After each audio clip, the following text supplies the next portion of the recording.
Good evening, everyone. My name is Justin Eliud.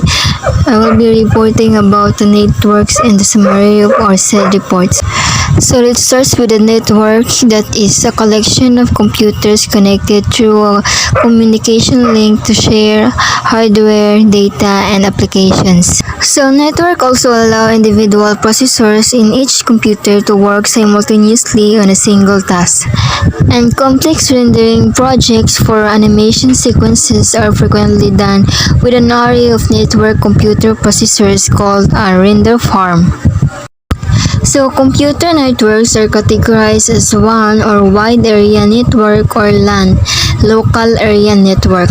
The WAN connects computers over a wide geographic region using the communication lines of an outside service provider such as a telephone or cable company.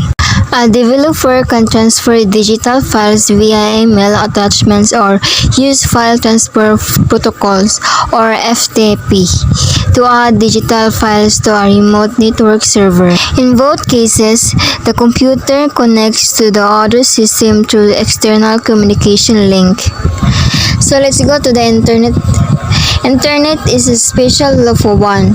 It is a network that uses transmission control protocol and internet protocol or TCP or IP to send data from one computing device to another.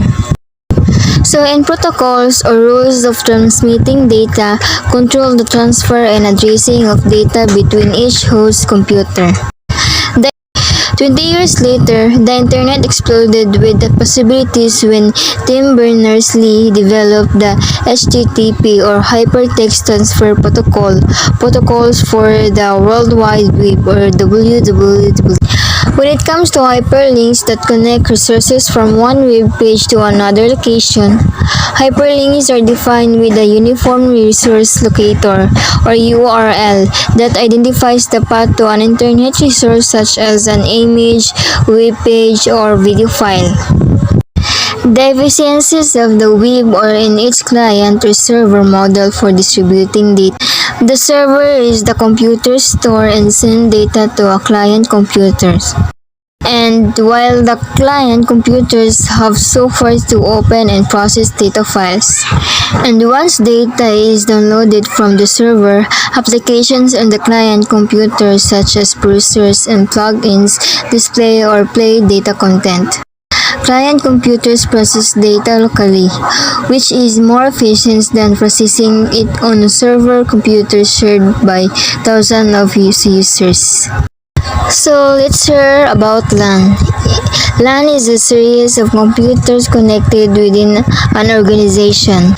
And nowadays, multimedia developers connect computers to distribute files, access applications from a local server, or share hardware services.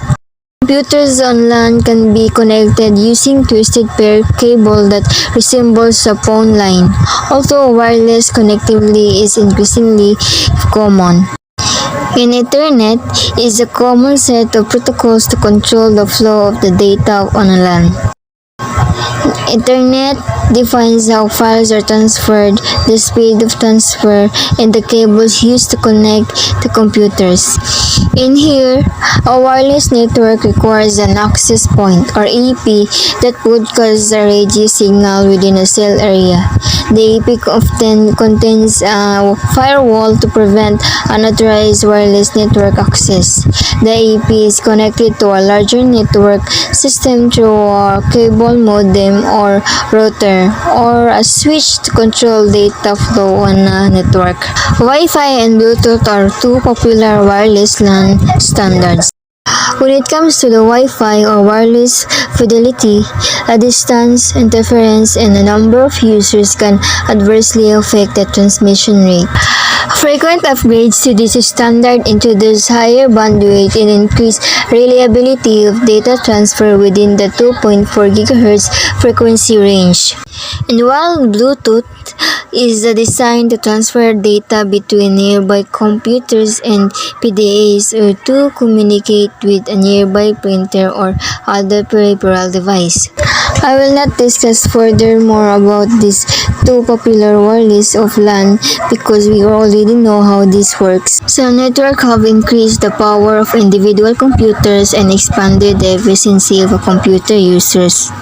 So networks are also instrumental in fulfilling the visions of Bosch and Nelson to build trails from one data point to another. So all in all, the summarization about our report is here. First is a computer are manufactured in many sizes and platforms. Mainframe and supercomputers are used in organizations with high volumes of data and complex processing requirements.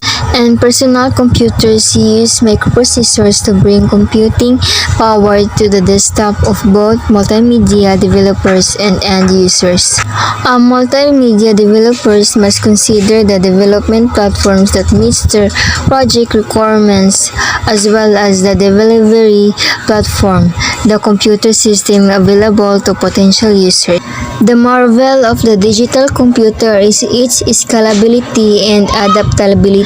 So when it comes to software, the subject of the next chapter is the transforms electronic computers into useful tools to create and manage an increasingly interconnected world of digital multimedia.